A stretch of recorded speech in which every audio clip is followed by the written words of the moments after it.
Өмірде болған ой саларлық оқиға. Мен үйдің тұңғышымын және ұзақ жылдар бойы жалғыз сәбиі болдым. Десе де өзге отбасылардағыдай ата-анам мені еркелетіп махаббатқа бөлей қойған жоқ. Әкем күні-түні жұмыс істеп, біздің киіміміз бүтін болсын деп тынбай еңбек етті. Анам үй шаруасындағы әйел болғандықтан менің тәрбиеммен айналысты. Сәби күнімнен оның соқпағына шыдап келемін. 7 жасымнан ыдысты дұрыс жумадың, үйді қалағанымдай тазаламадың деп оқтаудың астына алатын. Кейін ойлап қарасам, анам маған ешқашан қызым, мұны былай істейсің деп бір нәрсені түсіндіріп үйретпеген екен. Оны қойшы, тіпті қызым деп айтқанын естімегенмін.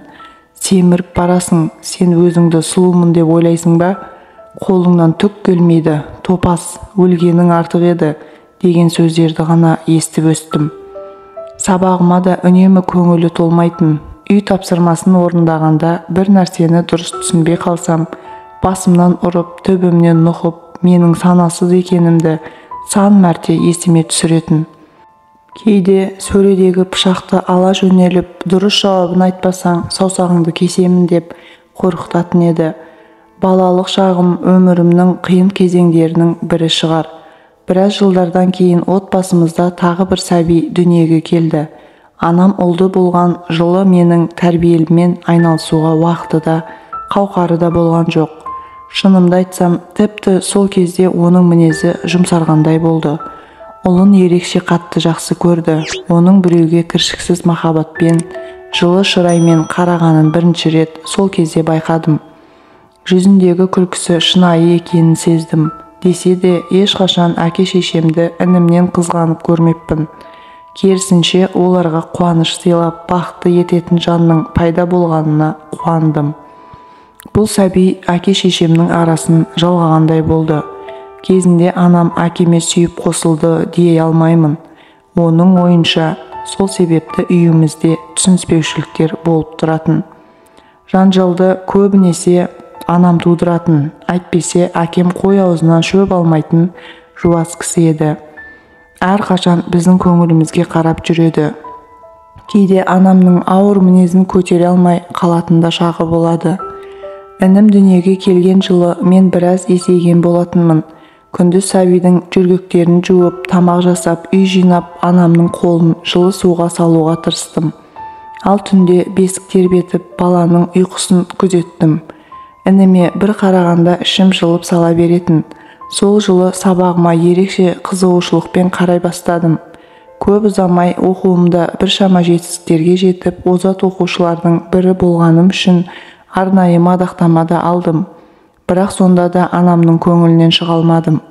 Қиналған сәттерімде көзіме жас алып, оңашада өз-өзіммен тілдесетінмін. Анамның мұндай қылықтары жайлы ешбір жанға тіс жармадым. Әлі бала болсам да оның іс-әрекеттерінің дұрыс емес екенін сезетінмін. Жасөспірім кезінде қиналғаным есімде. Анам менің өмір сүргенімді қаламайтындай көрінетін. Үнемі титығыма тиетін сөздер айтып, жүріс-тұрысымды қатты қадағалайтын. Оны шынайы жек көріп кеткен кездерімде болатын. Қызымның мұңайған сәтінде жанынан табылып, ақыл кеңес берген құрбымның анасын көргенде таңданып, ерекше тамсанғанмын.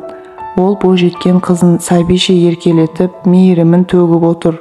Ал мен жүрегім қан жылап, анам неге соншалықты тас жүрек болды екен деп ойланып қалатынмын. Өзге балалар секілді анаммен сыр шерткім келді. Бірақ сол күйі оның махаббатынан мақұрым қалдым. Уақыт зымырап өтті де кетті. Анамның ауыр мінезіне етім баяғыда үйреніп кеткен еді. Оның мені кемсітіп, мұқатып көрсеткен тәрбиесі өз нәтижесін бермей қоймайды.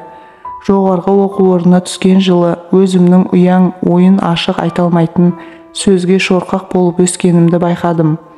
Мен әдемі емеспін, ақмақпын, қолымнан ештеңе келер емес. Маған үнемі елдің соңы болып жүру жазылған деген ойлар маза бермеді. Оқуға түскен жылы біршама жаны жайсаң жақсыларды кезіктірдім. Олар бұрын соңды мен көрмеген қырларымды байқап, адамдармен ашық жарқын болуды үйретті. Бойымда сенімділік пен қайсарлық пайда болды. Әр нәрсенің шегі бар демекші. Уақыт өте анамның адам айтса нанғысыз сөздерінен әбден қажыдым. Оның айтқандарына қарсы шығып өз пікірімді білдіре бастадым. Әрине бұл оған ауыр соққы болды. Осы уақытқа дейін анам тек өзінің іс-әрекеттерін дұрыс деп санаған. Жылдар өте отбасылық жағдайымыз жақсара түсті. Мүмкін сондықтан болар, арқасынан біраз жүк түскен әкем анам екеуміздің арамыздағы кикілжіңді шешкісі келетін. Ал мен болсам анама деген өкпемді тия алмай тым кеш қалдың деумен болатынмын. Әкем менің жағдайымды жақсы түсінетін. Кезінде тәрбиеме араласпағанына, барынша көңіл бөле алмағанына қаймығатындай көрінеді. Арман мақсаттарымды орындағысы келді мекен, әрбір бастамамды қолдап отырды. Сол үшін әкеме деген алғысым шексіз. Қазір жасым 25-те. Осы уақытқа дейін азды көпті жетістіктерге жеттім. Оқуымды үздік тамамдап, шет мемлекеттерді де араладым. Бала күнімнен армандаған мамандықтың иесі болдым. Әрине, бұл жерде әкемнің рөлі аз емес. Тығырыққа тірелген кездері кімге жүгіне алатынымды білдім. Әкем әрқашан ақыл кеңесін беріп, маған жол сілтеп отырды. Жаратқанның қолдағаны болар. Өмірде өз орнымды тауып, бақытқа бөлендім. Барлығы жақсы десем де, ішімде бір түйсік бар. Анам қазір мүлде өміріме араласпайды.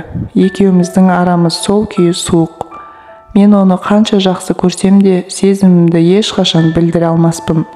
Осыншама жылдар бойы неліктен анамның маған жүрегі жылымай қойды? Мен не жаздым? Бұл сұрақтардың жауабын іздесем де таба алмадым. Бір жерден қатыгездік ата-анадан беріледі дегенді оқығаным бар еді. Ішімде мен де анам секілді безбүйрек боламын ба? Балаларымның көз жасына қалып, өмірлерінің күл талқанын шығарамын ба деген қорқыныш та жоқ емес.